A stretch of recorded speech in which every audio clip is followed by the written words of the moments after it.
الحمدللہ رب العالمین والصلاة والسلام علی خاتم النبیین اما بعد فاعوذ باللہ من الشیطان الرجیم بسم اللہ الرحمن الرحیم۔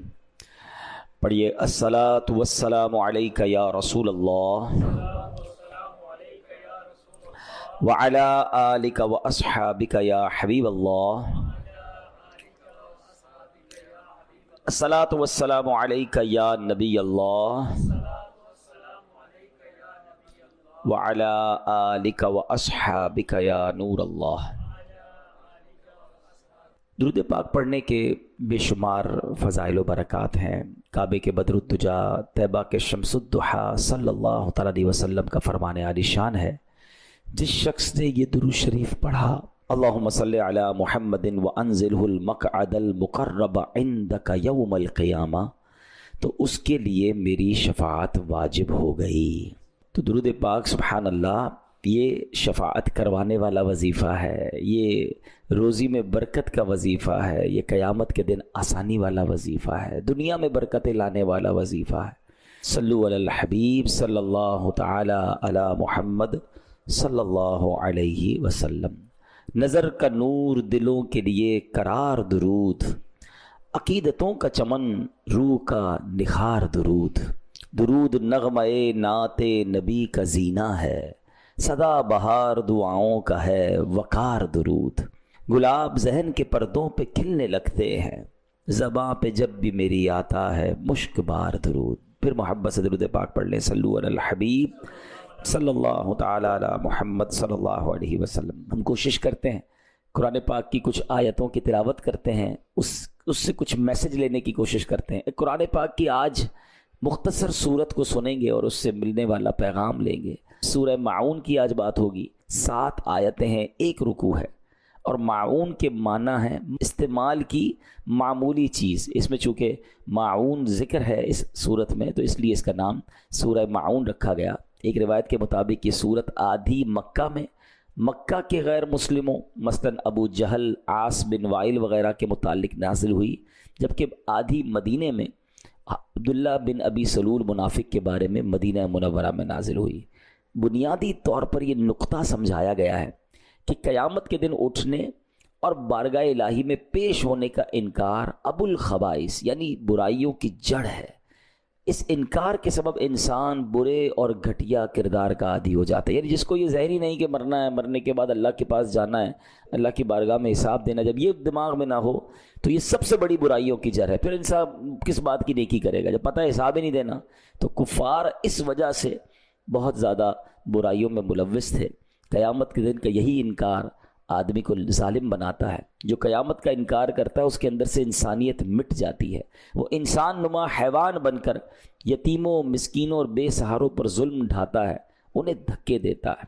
یہی قیامت کا انکار آدمی کو ریاکار بناتا ہے، یہی قیامت کا انکار بندے کو اپنے رب کریم کا نافرمان بناتا ہے، یہی انکار کنجوس بناتا ہے، حرص و ہوس کے دلدل میں پھنس کر انسان برباد ہو جاتا ہے۔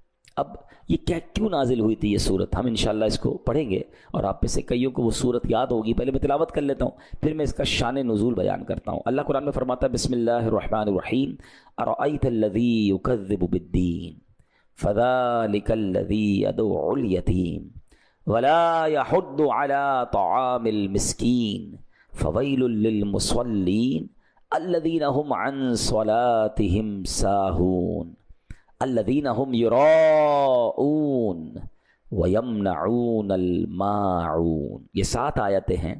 یہ صورت کیوں نازل ہوئی؟ اس کا شان نزول کیا ہے؟ اب ذرا یہ سنیے گا کہ مکہ پاک میں ایک یتیم بچہ تھا۔ اس امت کے فرعون یعنی مکہ پاک کے بہت بڑے غیر مسلم ابو جہل نے ایک یتیم کی پرورش کی ذمہ داری اپنے ذمہ لے لی، اور وہ سارا مال جو اس بچے کو ملا تھا وہ اپنے قبضے میں لے لیا کہ مال مجھے دے دو بچے کی، میں پرورش کروں گا۔ اب چاہیے تو یہ تھا کہ یتیم کا مال تھا، اس بچے کی اچھی پرورش کرتا، اس کا مال اس پر خرچ کرتا۔ اب اس کے دل میں حرص و ہوس نے قبضہ کیا، یتیم کی پرورش کرنے کی بجائے اس کے مال پر قبضہ کر کے ایک دن وہ یتیم آیا کہ میرا مال دے دیں، تو دھکے دے کے اسے نکال دیا، کچھ بھی اس کی خدمت نہیں کی۔ اب قریش کے دوسرے سرداروں نے اس یتیم سے کہا کہ ایسا کرو، تم مسلمانوں کے نبی حضرت رسول اللہ علیہ الصلوۃ والسلام کے پاس جاؤ، وہ تمہاری مدد کریں گے۔ قریش کے لوگوں نے بات مذاق کے طور پر کہی تھی کہ جب وہ ان سے مدد مانگنے جائیں گے اور یہ ابو جہل کے پاس آئیں گے تو ابو جہل نے اور بدتمیزی کرنی ہے معاذ اللہ، اور معاملہ آگے بڑھے گا. مگر انہیں کیا معلوم تھا کہ جس کے پاس بھیج رہے ہیں وہ رب کائنات کے محبوب ہیں، وہ ابرو کا اشارہ فرما دے تو دنیا ادھر سے ادھر ہو جاتی ہے. انہیں تو معلوم نہیں تھا نا، وہ اللہ کا نبی نہیں مانتے تھے. تو اب بہرحال وہ نبی پاک کے پاس وہ بچہ آ گیا.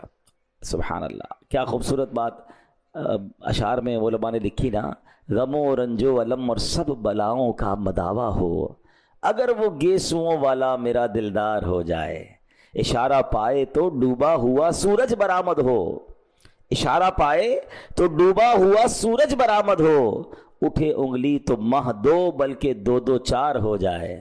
نبی پاک کی شان. وہ یتیم بچہ چلا گیا پیارے آقا علیہ السلام کے پاس. نبی پاک سبحان اللہ سب سے محبت کرنے والے پیارے آقا ابو جہل کے گھر چلے گئے. اب لوگ انتظار کر رہے تھے کہ اب جو باتیں ہوں گی اس سے معاذ اللہ ابو جہل اور بدتمیزی کرے گا اور جھگڑا بڑھے گا. نبی پاک یتیم کی مدد کرنے ابو جہل کے گھر گئے، اور نبی پاک علیہ السلام کی جب اس کے گھر گئے تو لوگ تو سمجھے آج بڑی اکڑ دکھائے گا ابو جہل، آج بڑی بدتمیزی کرے گا. مگر جیسے ہی پیارے آقا علیہ السلام اس کے گھر گئے وہ استقبال کے لیے کھڑا ہو گیا اور فوراً یتیم کا مال لا کر اس کے حوالے کر دیا. تو ابو جہل کے ساتھی کہتے ہیں یہ تم نے کیا کیا ہے؟ ہم تو سمجھے آج بڑا جھگڑا ہوگا، ہمیں بڑا مزہ آئے گا، تم بڑی بدتمیزیاں کرو گے، اور تم نے مسلمانوں کے نبی کو ویلکم بھی کیا اور سارا مال دے دیا. تو ابو جہل کہتا ہے خدا کی قسم میں نے محمد علیہ السلام کے دائیں اور بائیں ایک نیزہ دیکھا، مجھے ڈر لگ رہا تھا اگر ان کی بات نہ مانی تو وہ نیزہ مجھے پھاڑ ڈالے گا. یہ نبی پاک کا معجزہ تھا، اس کے دل پہ روب طاری ہو گیا. حالانکہ ابو جہل نبی پاک علیہ السلام کا سب سے بڑا دشمن ابو جہل. یاد رکھیے جس طرح حضرت موسیٰ کے زمانے میں فرعون تھا نا، اس امت کا فرعون ابو جہل کو کہا جاتا ہے. بڑا تنگ کیا اس شخص نے، اس بدبخت نے، لیکن اس واقعے میں وہ بے بس ہو گیا. سبحان اللہ. تو اب ابو جہل اور اس یتیم بچے کا جب یہ واقعہ ہوا نا تو سورہ ماعون کی پہلی چند آیات نازل ہوئی. اللہ فرماتا ہے بسم اللہ الرحمن الرحیم ارأیت الذی یکذب بالدین فذلک الذی یدعو الیتیم ولا یحض علی طعام المسکین. کیا معنی ہے اس کا؟ کیا تم نے اس شخص کو دیکھا جو دین کو جھٹلاتا ہے، پھر وہ ایسا ہے جو یتیم کو دھکے دیتا ہے اور مسکین کو کھانا دینے کی ترغیب نہیں دیتا. اب یاد رکھیے گا سورہ ماعون کے 4 مین ٹاپک ہیں، 4 مرکزی مضمون ہیں. بخل یعنی کنجوسی، نمبر 2 نمازوں میں سستی اور لاپرواہی، نمبر 3 ریاکاری دکھلاوا، اور نمبر 4 دوسروں کی خیر خواہی نہ کرنا. ابھی جو بخل ہے نا، کنجوسی، یہ بہت شدید عیب ہے. اور یہ یاد رکھیے گا یہ غیر مسلموں کا انداز تھا، جو دین کا انکار کرتے تھے، مرنے کے بعد اٹھنے کا انکار کرتے تھے، ان کی عادت تھی. کیا فرمایا؟ یدعو الیتیم ولا یحض علی طعام المسکین. یتیم کو دھکے دیتا ہے اور مسکین کو کھانا دینے کی ترغیب نہیں دیتا. یعنی دین کو جھٹلانے والے شخص کا اخلاق کا حال یہ ہے کہ وہ یتیم کو دھکے دیتا ہے اور اپنے گھر والوں اور دیگر مالداروں کو اس بات کی ترغیب نہیں دیتا کہ مسکین کو کھانا کھلائے. کتنا گھٹیا درجہ ہے یہ کنجوسی کا. کوئی کتنا ہی کنجوس کیوں نہ ہو، روتے بلکتے یتیم اور بے سہارا بچے کو دیکھ کر تو بندے کو ترس آ جاتا ہے. زیادہ نہیں تو 1 آدھ وقت کا کھانا ہی اسے کھلا دیتا ہے. مگر انسان کے دل پر جب لالچ غالب ہو جائے، جب بدبختی غالب ہو جائے، تو پھر وہ یتیموں کا مال کھاتا ہے، اس کو روتے ہوئے یتیم بچے کا خیال بھی نہیں آتا. اے میرے پیارے اسلامی بھائیوں، یہ تو ابو جہل کا کام تھا نا. مگر سچ بتائیے کہ آج ہمارے معاشرے میں یہ نہیں ہو رہا؟ کیا یہ واقعات سننے کو نہیں ملتے کہ اپنے رشتہ دار، نارملی یتیم کا مال کون کھاتا ہے؟ پھر رشتہ دار ہی تو کھا جاتے ہیں. یا کوئی والد کا دوست ہوتا ہے کہ آپ فکر ہی نہ کریں، بچے کو میں نے سنبھالنا ہے، میں نے پالنا ہے، اس کا مال مجھے دے دو، ورثہ مجھے دے دو، اب میں ٹھیک کر دوں گا. بھائی کھا جاتے ہیں، رشتہ دار کھا جاتے ہیں یتیم کا مال. آپ سوچیں اس سورت کو 100 بار پڑھا ہوگا اور اللہ کفار کی عادتیں بیان فرما رہا ہے قرآن میں کہ یہ اتنے گھٹیا لوگ ہیں کہ یتیم کا مال کھا جاتے ہیں، مسکین کو کھانا نہیں کھلاتے. مگر آج کلمہ پڑھنے والا ورثے کا مال کھا جاتا ہے، بہنوں کا ورثہ لوگ کھا رہے، یتیم کا مال کھا رہے. کدھر جواب دیں گے؟ اے میرے پیارے اسلامی بھائیوں، یہاں تک علماء فرماتے ہیں کہ اگر کسی والد کا انتقال ہو، اب دیکھیں کتنی احتیاط ہے. اور اس کا ورثہ ظاہر ہے اب تو پیسے بچوں کے ہو گئے، گھر والوں کے ہو گئے، اس میں کوئی ایک نابالغ بچہ ہے، یتیم ہمیشہ نابالغ ہوتا ہے، یہ بھی یاد رکھیے گا۔ آپ کو 40 سال کا بوڑھا کہے میں یتیم ہوں، میں میرے ماں باپ انتقال کر گئے، تو پھر تو ہم تقریباً جتنے بڑی عمر کے لوگ ہیں سبھی یتیم ہیں، ہم میں سے کئیوں کے والدین چلے گئے ہیں۔ تو یتیم جب تک نابالغ ہوتا ہے وہ یتیم ہوتا ہے، یاد رکھیے گا۔ اب مثال کے طور پہ کسی کے والد کا انتقال ہوا اور اس کے بچوں میں سے کوئی ایک بچہ بھی نابالغ ہے، تو اب پیسے تو سب کے ہو گئے جو بھی انتقال ہوا اس کے، تو اب اس کے بچے ہوئے پیسوں میں سے اسی والد کے لیے یا والدہ کے لیے ایصال ثواب کا اجتماع نہیں کر سکتے، قرآن خوانی اور تیجا وغیرہ لنگر وغیرہ پہ جو خرچ ہوگا وہ نہیں کر سکتے، کیونکہ اب اس میں ایک یتیم کا مال بھی شامل ہو گیا ہے۔ تو احتیاط یہ ہے کہ پہلے سب کا مال الگ کر دیا جائے، اب جو بالغ ہے وہ کہے کہ میرے مال سے آپ جناب یہ نیکی کا کام کریں تو پھر کر سکتے ہیں۔ یعنی ایصال ثواب کے معاملے میں بھی یہ احتیاط کرنی ہوگی کہ یتیم کا چونکہ نابالغ ہے وہ اجازت دے نہیں سکتا، تو آپ اس کے مال سے خرچ نہیں کر سکتے۔ بالکل ایک احتیاط علماء یہ بھی بیان کرتے ہیں کہ آپ یتیم کو یا نابالغ کو تحفہ دے سکتے ہیں مگر اس سے تحفہ لے نہیں سکتے، کیونکہ اس کا مال اس کو خرچ کرنے کی اس طرح اجازت نہیں ہے، اس کی پوری تفصیل ہے، ٹھیک ہے نا۔ تو یہ احتیاط بہت ضروری ہے، لیکن آج کسی کو فکر ہی نہیں ہے۔ حالانکہ قرآن یتیم کے مال کی احتیاط کیسے بیان کرتا ہے۔ اللہ فرماتا ہے بے شک وہ لوگ جو ظلم کرتے ہوئے یتیموں کا مال کھاتے ہیں اور وہ اپنے پیٹ میں بالکل آگ بھرتے ہیں، اور ان قریب یہ لوگ بھڑکتی ہوئی آگ میں جائیں گے۔ یتیم کا مال یہ آگ بھرنا ہے، خدارا یتیموں کے ساتھ اچھا کریے۔ حدیث پاک میں آتا ہے کہ یتیم کا مال ظلمن کھانے والے قیامت میں اس طرح اٹھیں گے کہ ان کے منہ، کان اور ناک سے دھواں اٹھتا ہوگا، جس سے وہ پہچانے جائیں گے کہ یتیموں کا مال ناحق کھانے والے ہیں۔ خاندان میں چیک کیجئے، مجھے جو سن رہے ہیں، اگر کسی رشتہ دار کے کسی بچے کا، خاندان کے کسی بچے کا، اس یتیم کا آپ پر حق باقی ہے، خدا کے واسطے پورا اچھے طریقے سے ادا کر دیں، ادھر بھی مارے جائیں گے ادھر بھی مارے جائیں گے۔ اور سبحان اللہ، یتیم کی کفالت کتنی بڑی نیکی ہے۔ پیارے آقا علیہ الصلوۃ والسلام فرماتے ہیں بہترین گھر وہ ہے جس میں یتیم ہو اور اس کے ساتھ اچھا سلوک کیا جاتا ہو، اور فرمایا مسلمانوں میں بدترین گھر وہ ہے کہ جس میں یتیم کے ساتھ برا سلوک کیا جاتا ہو۔ اور سبحان اللہ، نبی پاک فرماتے ہیں جو شخص یتیم کے سر پر محض اللہ کی رضا کے لیے ہاتھ پھیرے تو جتنے بالوں پر اس کا ہاتھ گزرا ہر بال کے بدلے اس کے لیے نیکیاں ہیں، یعنی ہاتھ پھیرنے پر ہر بال پر نیکیاں ہیں۔ اور فرمایا جو شخص یتیم لڑکی یا یتیم لڑکے پر احسان کرے میں اور وہ جنت میں اس طرح ہوں گے، اپنی انگلیاں ملا کر فرمایا، یعنی آقا کے ساتھ جنت میں جانا ہے تو یتیموں کے ساتھ اچھا سلوک کرنا ہے، اور اللہ نہ کرے جہنم کی آگ کھانی ہے تو جو برا سلوک کر رہے ہیں وہ تیار ہو جائیں۔ کیسے؟ یہ تو بہت بڑی نیکی ہے۔ بلکہ اب یہ بھی میں آپ کو مشورہ دوں گا، آپ میں سے بہت سارے ایسے ہوں گے جو کہیں گے یار ہمارے خاندان میں تو کوئی یتیم نہیں ہے، اچھی بات ہے، تو پھر یہ ثواب کیسے ملے گا؟ تو ثواب یوں ملے گا آپ کسی اور خاندان کے یتیم بچے کا خیال کر لیں، ہے رشتہ داروں میں ہوتا ہے، غریب بہت سارے لوگ ہیں، تو آپ ڈھونڈیں نا، کوئی ایسی فیملی ڈھونڈیں گے جس میں کوئی یتیم ہو، آپ اس کی کفالت کر لیں، کیونکہ جنت میں نبی پاک فرما رہے ہیں اس طرح ہوں گے۔ آپ کو خوشخبری بھی دے دیتا ہوں، الحمدللہ دعوت اسلامی شہر کراچی میں اللہ کی رحمت سے اسٹیٹ آف آرٹ یتیم خانہ بنا رہی ہے، اور انشاءاللہ قریب اس کا افتتاح ہونے والا ہے۔ جب وہ انشاءاللہ آن ہو جائے گا ہم آپ کو بتائیں گے کہ آپ بھی یتیموں کی کفالت کر سکیں گے۔ یہ وہ نیکی ہے جو کرنی چاہیے، اور کبھی کسی جو مسکین اور یتیم ہے اس کے ساتھ برا سلوک نہ کرے۔ یہ ابو جہل کا انداز، اور ہم خود قرآن میں پڑھ رہے ہیں، بار بار سورہ معون پڑھتے ہیں کہ لعنت کی گئی جن لوگوں پر، ہم ان کا ذکر پڑھ بھی رہے ہیں، اور معاذ اللہ اگر وہ عمل ہمارے درمیان ہے تو یہ کتنی بری بات ہے۔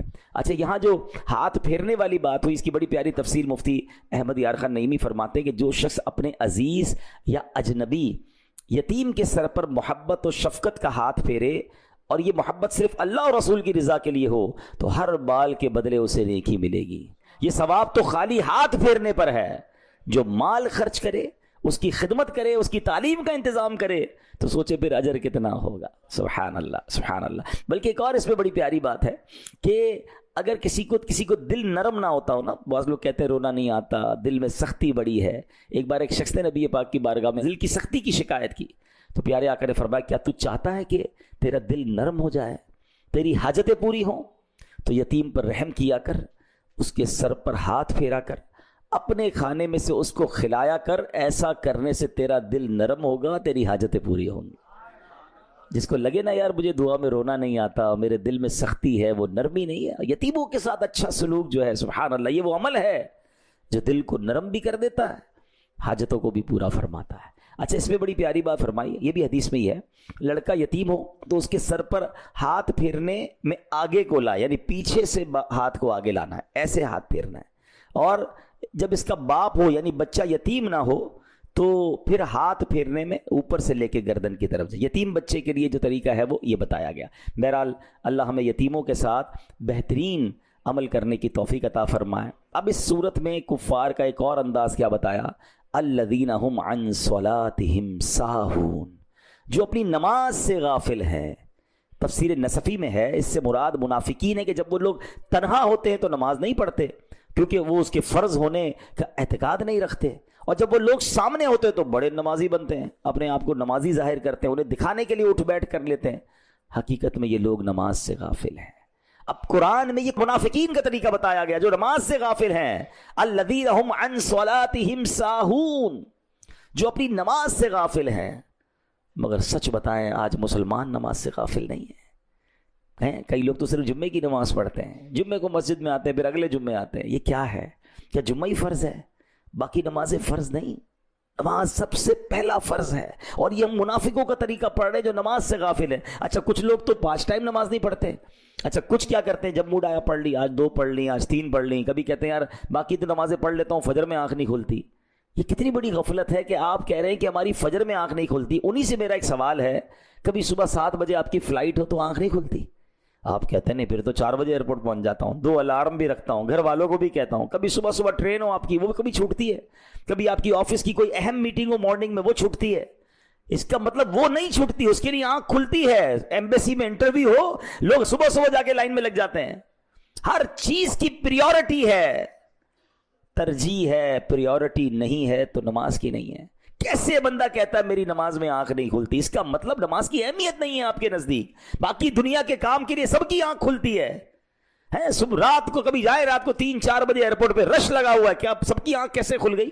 مسجد میں کیوں رش نہیں لگا ہوا؟ کیونکہ وہ فلائٹ ہے یار، مس ہو جائے گی تو نقصان ہو جائے گا، خرچہ ہو جائے گا، فلاں پرابلم ہو جائے گا۔ اٹ مینز آپ کے نزدیک وہ فلائٹ، وہ ٹکٹ ضائع ہونا وہ زیادہ اہمیت ہے۔ اللہ کی قسم کروڑوں روپے ایک طرف ہے، ایک نماز قضا ہونا کا گناہ جو اور اس کا عذاب و نقصان ایک طرف ہے، مگر وہ احساس تو ہو۔ کتنی بڑی بد نصیبی ہے کہ روزانہ صبح الارم رکھتے ہیں لوگ، اسکول کا، بچے کی اسکول کا الارم ماں رکھے گی، باپ اپنے آفس کا الارم رکھے گا، نہیں رکھے گا تو فجر کا الارم نہیں رکھے گا۔ وہ کیسی صبح ہے کہ صبح ہوئی، اسٹارٹ آف دا ڈے میں اللہ کو ناراض کر کے اٹھ رہا ہوں، یعنی جس کا ابتدا ہی دن کی رب کو ناراض کر کے اٹھنے کی ہے تو اس کا دن کیسا گزرے گا، اس سے رب کیسے راضی ہوگا؟ اور یہ تو میں صرف فجر کی بات کر رہا ہوں، لوگوں کی تو ظہر بھی قضا ہو رہی ہے، عصر بھی قضا ہو رہی ہے، مغرب عشاء، کیا کریں، کاروبار میں بیزی، کیا کریں دوستوں میں بیزی، فیملی میں بیزی۔ کمال ہے یار، پورے دن میں 5 نمازوں میں ٹائم کتنا لگتا ہے۔ اور اگر اس کی برکتوں پہ میں بات کروں نا، معراج کی رات کا تحفہ نماز ہے، نماز مومن کی معراج ہے۔ اللہ اکبر، میرے آقا نے معراج کی رات رب کا دیدار کیا، اور جو 5 وقت کا نمازی ہوگا انشاءاللہ اسے قیامت کے دن اللہ کا دیدار کرایا جائے۔ ہمارا دل نہیں چاہتا رب کو دیکھنے کا؟ پڑھے نا نماز کیسے قضا ہو جاتی ہے۔ اللہ اکبر، آپ ذرا غور کریں، جو 5 وقت کا نمازی ہوتا ہے نا، وہ اکثر وقت وضو میں گزارتا ہے، ایک نماز کی تیاری کر رہا ہے، دوسری نماز کی تیاری کر رہا ہے، ایک نماز سے باہر آ رہا ہے، دوسری نماز میں، یعنی اگر آپ سوچیں کہ 5 وقت کے نمازی کا اگر انتقال ہوگا نا، کبھی نہ کبھی تو ہوگا، ہم سب کا ہوگا، تو بہت بڑا چانس یہ ہے کہ یا تو مسجد میں انتقال ہوگا، یا سجدے میں انتقال ہوگا، یا وضو میں انتقال ہوگا، یعنی کسی اچھے کام میں ہی اس کا انتقال کا چانس ہے۔ اور جو پورے دن میں نمازیں نہیں پڑھ رہا، سوچیں ہر وقت ایک نماز سے دوسری نماز قضا کرنے کے درمیان اس کا انتقال ہوگا۔ نہ کریں ایسا۔ گل پلازا میں واقعہ ہوا، اس سے کیا پتا چلا کہ کیا اہمیت ہے زندگی کی یار، ہمارے مال، ہمارے دولت کی حیثیت کیا ہے۔ رات کروڑ پتی بندے سوئے تھے، صبح اٹھے تو کچھ نہ بچا۔ کس بات پر اتراتا ہے انسان، کس بات پر کرو فر ہے کہ میرا جاہو جلال، میرا مکان، میری فیکٹری، میرا سب کچھ، اللہ چاہے تو سب منٹوں میں ختم ہو سکتا ہے۔ زکوٰۃ دینے والے زکوٰۃ لینے والے بن چکے۔ میں اس سے عبرت کا پہلو آپ کو بتا رہا ہوں کہ یہ میری اور آپ کی اوقات ہے، پھر بھی نماز نہیں پڑھتے۔ ہم کیوں سوچتے ہیں ان کے ساتھ ہوا میرے ساتھ نہیں ہو سکتا، میں نہیں مر سکتا؟ کیا میں نے اور آپ نے اپنے سے کم عمر لوگوں کے جنازے نہیں پڑھے؟ جب مجھ سے چھوٹی عمر کا مر سکتا ہے تو میں بھی مر سکتا ہوں، بھائی مجھے بھی مرنا ہے۔ اللہ سے دعا کرتے ہیں، اے اللہ میں جلنے والی، کٹنے والی، پھٹنے والی، ڈوبنے والی موت سے بچائی رکھنا۔ اے اللہ عافیت والی، خیر والی، نمازوں والی، بستر والی نہیں بلکہ زندگی کی آخری نماز کھڑے ہو کر ہمیں مسجد نبوی میں ادا کرنے کی توفیق عطا فرما، اور ہمیں مدینہ پاک والی اور آقا کی دید والی موت نصیب فرما۔ لیکن بھائی اینڈ آف دا ڈے مرنا تو ہے نا، قبر میں تو جانا ہے نا، کیسے نماز کے بغیر زندگی گزار رہے ہیں، کیسے جواب دیں گے؟ قرآن کہہ رہا ہے یہ منافقوں کا طریقہ ہے، الذین هم عن صلاتهم ساہون، جو لوگ اپنی نماز سے غافل ہیں۔ ہم کیسے غافل ہو سکتے؟ پلیز نماز پڑھیں، نماز کی سستی ختم کریں، نیت کریں کہ آج کے بعد ہماری کوئی نماز قضا نہیں ہوگی۔ آگے کیا فرمایا؟ الذین هم یراؤون، وہ جو دکھاوا کرتے ہیں، یعنی منافقین فرائض کی ادائیگی اللہ پاک کی رضا حاصل کرنے کے لیے نہیں بلکہ لوگوں کو دکھانے کے لیے کرتے تھے۔ آج بھی یہ وبا عام ہے، نیکی کرنی ہے لوگوں کو دکھانا ہے، نیکی کر، پہلے کہتے تھے دریا میں ڈال، اب نیکی کر فیس بک پہ ڈال، سوشل میڈیا پہ ڈال، لوگوں کو بتانا ہے۔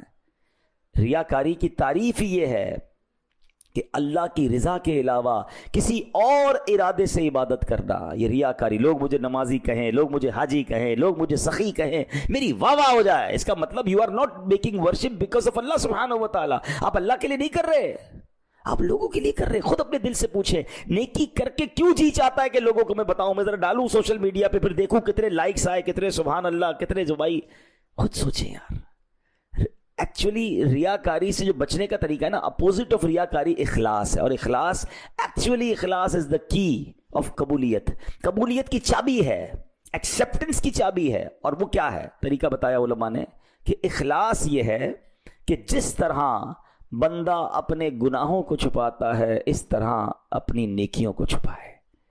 ہم میں سے کون ہے جو چاہتا ہے میرے گناہ لوگوں کو پتہ چلے؟ کوئی نہیں چاہتا۔ نیکیاں سب کو پتہ چلنی چاہیے۔ 15 سال پہلے حج کیا تھا وہ 1500 لوگوں کو بتا چکے ہوں گے، کل جھوٹ بولا تھا وہ بتائیں گے کسی کو، آج صبح موبائل پہ کچھ دیکھا تھا وہ بتائیں، وہ نہیں، وہ پتہ نہ چلے۔ 15 سال پرانا میں حاجی، میں نمازی، میں حافظ۔ میں نہیں کہتا یہ کرنا گناہ ہے، نیت سوچیں اپنے دل میں کیا ہے۔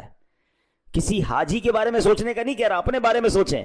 ہو سکتا ہے کوئی اچھی نیت سے بتا رہا ہو، ہم کسی پر الزام نہ لگائیں، اپنے آپ کو تو چیک کریں نا، کیونکہ قرآن کہتا ہے الذین هم یراؤون، وہ جو دکھاوا کرتے ہیں۔ ہائے ہائے ہائے۔ اور اب آخری بات، قرآن کیا کہتا ہے ہمیں سمجھنا ہے، وَيَمْنَعُونَ الْمَاعُونَ، اور برتنے کی معمولی چیزیں بھی نہیں دیتے۔ معاون کا مطلب ہے معمولی استعمال کی چیزیں، مطلب یہ کہ منافقین اتنے کنجوس، بے حس اور بے پرواہ ہیں کہ اگر کوئی ان سے عام استعمال کی معمولی سی چیز بھی مانگ لے تو یہ دینے سے انکار کر دیتے ہیں۔ علماء کرام فرماتے ہیں مستحب یہ ہے آدمی اپنے گھر میں ایسی چیز اپنی حاجت سے زیادہ رکھے جن کی ہمسایوں کو ضرورت ہوتی ہے کہ انہیں ادھار دیا کرے۔